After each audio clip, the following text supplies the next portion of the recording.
एक मोठी बातमी समोर येते आता कोल्हापुरातून। कोल्हापुरात आता पूरस्थिती गंभीर झाली आहे। पंचगंगा नदीची धोक्याच्या पातळीकडे वाटचाल सुरू आहे। शहरातील लो लाईन परिसरात पुराचं पाणी शिरलंय। आता पुराचं पाणी भरण्यास आता या परिसरात सुरुवात झाली आहे। सुतारवाडा, सीता कॉलनी, उल्पेमळा लोकांचं स्थलांतर सुरू करण्यात आलंय।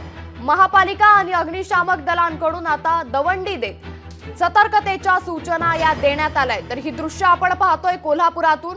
कोल्हापुरात मुसळधार पाऊस बरसतोय आणि याच पार्श्वभूमीवर आता कोल्हापूर जिल्ह्यातील पूरस्थिती ही गंभीर झाली आहे। पंचगंगा नदी ही धोक्याच्या पातळीकडे वाटचाल करते।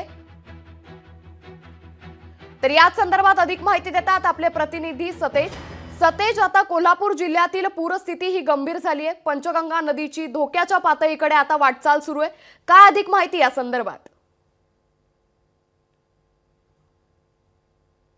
जी पंचगंगा आहे ती धोक्याच्या पातळीकडे वाटचाल करते। खूप मुसळधार असा पाऊस कोल्हापूर शहर आणि जिल्ह्यामध्ये पडतोय। परिणामी सर्वच नद्या या दुथडी भरून वाहताना आपल्याला दिसून येत आहेत। आता सुद्धा कोल्हापूर शहरामध्ये खूप मोठा पाऊस पडतोय आणि आज ऑरेंज अलर्ट आहे तो जारी केलेला आहे। 81 बंधारे आहेत त्या पाण्याखाली गेलेले आहेत आणि त्यामुळे कोल्हापूरला एक पूरस्थिती निर्माण झाल्याचं आता आपल्याला म्हणता येईल। कारण 43 फूट ही धोक्याची पातळी आहे आणि पंचगंगा नदी आहे ती 42 फुटांच्या वरती वाहते। त्यामुळे मोठ्या प्रमाणावरती पाण्याची आवक देखील या ठिकाणी होताना दिसून येत आहे।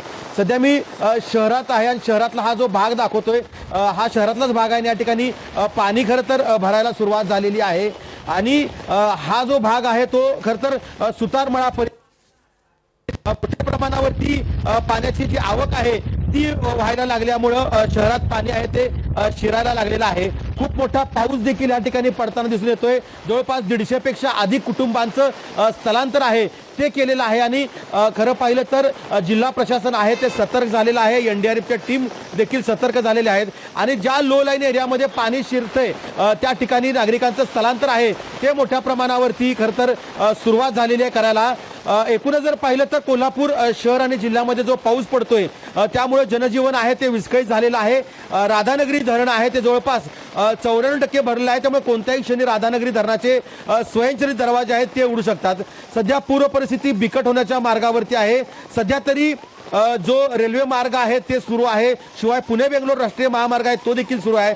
मात्र पंचगंगेची पाणी पातळी ज्यावेळेस 45 ते 50 फुटांवरती जाते त्यावेळेस मात्र खूप मोठा मार्ग जो आहे तो प्रभावित होतो। अनेक नागरिकांना स्थलांतरित करावे लागतं।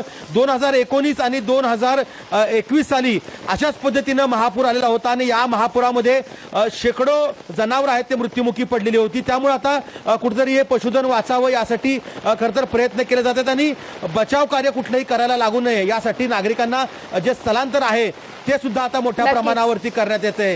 राधानगरी धरण जे 94% भरलेलं आहे ते मात्र कोणत्याही क्षणी पूर्ण क्षमतेने भरू शकतं आणि या धरणातून स्वयंचलित दरवाजे लोकशाही मराठी ऐका, पहा, जागरूक रहा।